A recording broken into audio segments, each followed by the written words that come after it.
Okay, so what does the show mean to you? Okay, so Maddie Lane C, MADDELAINC. It's a pretty profile picture. What at Madeline? It's Madeline? Oh no, I read that not right. It's okay. I think it's Madeline. I think you're right. Oh, fuck. Madeline C. What's up? What's up? What does the show mean to you? And I'm the dumb one in the family. Shut the fuck up. What does that say? I don't think so, now that I think about it. The show, wow. Yeah. What does the show mean to me? Can somebody else take this while I percolate? Honestly, it means so many different things. It depends on the time of day, and like it means, family. It means, my beginnings. It means, what I know. It means...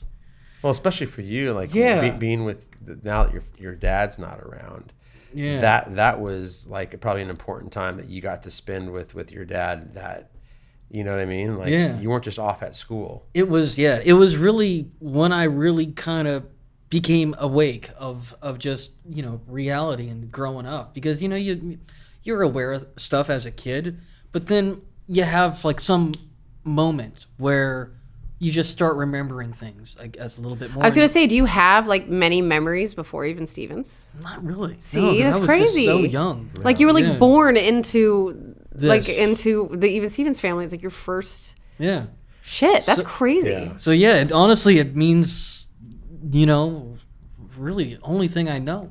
I have to ask you a question. So you've always said that like you thought that I was very like nurturing to you. Yes, very. Do you have examples of this? Because I feel like I don't remember being a very nurturing person. Like help a sister out now. I'm like, can you make me feel good? We may not be able to do this, but just one example I remember. Like, I remember Shia was talking about Hilary Duff's muffs one time. Oh yeah. Do you remember that? It was in the wardrobe or the makeup wardrobe trailer or something, right? Yeah, and you just kept going.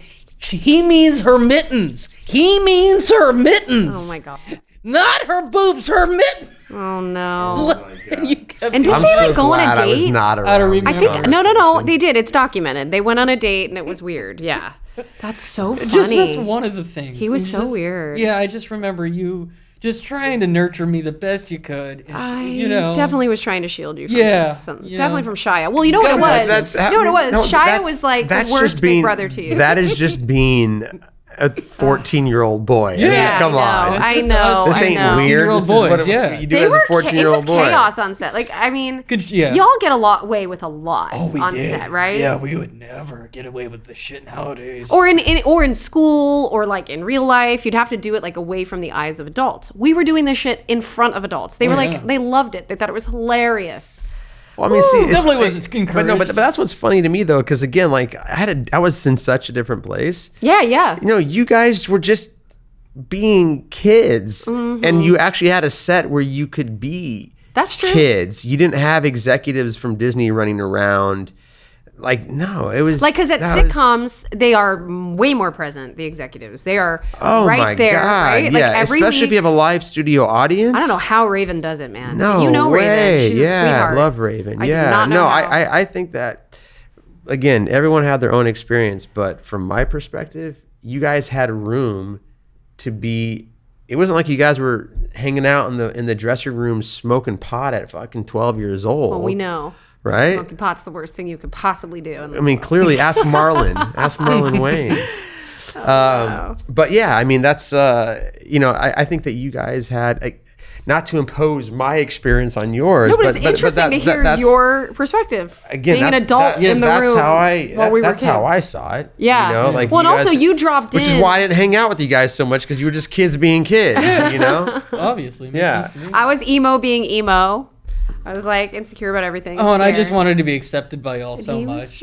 Well, I think that's part of the reason why you see Christy at that time as being so kind of like comforting, is you weren't a peer. Right. You were the young brother. I definitely looked up to y'all and she kind of probably like was a little tender. I played into that. She was a little tender with you and took you under the wing a little bit. I think maybe whereas the other dudes in the cast, she had to like when you say be you a little were more bitch, spiteful with. That is not my memory of you at all, Christy. I don't mind owning it. I actually, there's so much of me that wants to get back to who that was, but in ways that are not that you would think, right? So like I think like in my lifetime, I've thought of myself and been like, how can I get back to the person I was when I was playing Ren Stevens? Like that person right there had so much joy, so much discipline, so much energy, and so much focus. Like, I mean, You mean before you had 2 kids to take care of?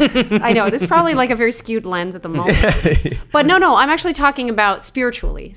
Yeah. I think there was like a cleanliness there that was marred over time, which like, I know what Nick's going to say. Big brother Nick is going to say, yo, this is natural. This is what happens. One happens and the other, and it feeds all together. And it's a beautiful mosaic of your spirituality. That sounds fantastic. Whatever she just said. I think I feel like I'm starting to get to know your worldview. You already answered the question. I'm going to use that. It's a worldview. Yeah. I think that what happens with child actors is that our worldview becomes very, very different, very fast. And then it's like, eventually though, I think like, and I'm living with a veteran, right? So he's seen some stuff.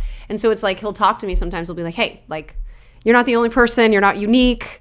You know, like you have to be present and you have to realize that other people have crazy shit go on in their lives too. And you have to, stay present and grateful. Well, it's funny because like whenever I'm going through one of my, depressed moments or not feeling great, the one thing I always remind myself of is you're not the only person experiencing this, but it is only your experience. Do you know what I'm saying? Like, that's cool. It's not that the world is necessarily even like that that it's really like that. Like when you're feeling like shit, it's not because the world is shitty.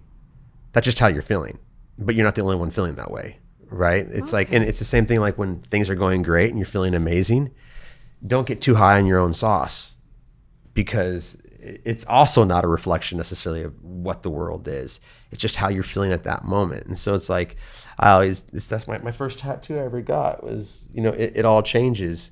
And I don't have many tattoos, but I spent 7 years contemplating getting this tattoo because no matter what you're going through at any time in life, whether it's great or whether it feels like shit, it's okay. And that's so much show business too. It all changes. It all changes. Like this is just this little moment right now. And it's not necessarily a reflection of the world outside of you, just a reflection of how you feel at that moment, right? I definitely feel like it's amplified in show business and acting though, because the highs are so high and then the lows are just low. Oh yeah, it's like gambling, man. When you're winning, it's you're on top of the world. Intoxicating. Well, and that's the one thing that I don't love about the industry, and it's the one thing that as I got older, I really had to pull away from. Is I didn't like early on when I started, there was something very kind of like addictive about walking into a room and kind of like landing your audition. Landing that shit. It was so good. It was intoxicating in like in a positive way. Sure. It was like my confidence would go through the roof and you got good at being confident in the room, right? But as time goes by, I didn't like always checking myself in the mirror. I didn't always like having the focus on me so that I was always so conscious of me physically. You know what I mean? And I feel like everything else I've done in my life since then is more of an outward thing. It's, it's like your impact on people through your action or how you're creating community or whatever it is.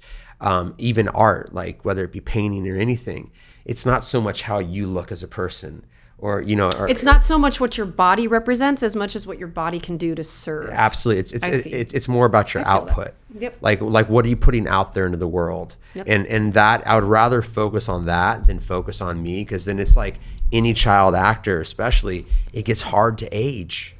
This industry is not cool to you as you get older, right? Because the world can't handle the fact that you change.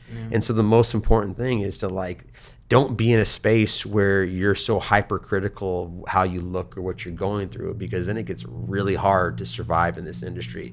But if you can stomach that and accept that you're going to change no matter what, and then great. But it's when you're under that lens constantly, it's very hard to have that perspective. Thanks so much for watching this episode of the Even More Stevens podcast. For clips from our pod, go ahead and check out the PodCo YouTube channel. And for exclusive weekly bonus content, join our Patreon. Links in the description.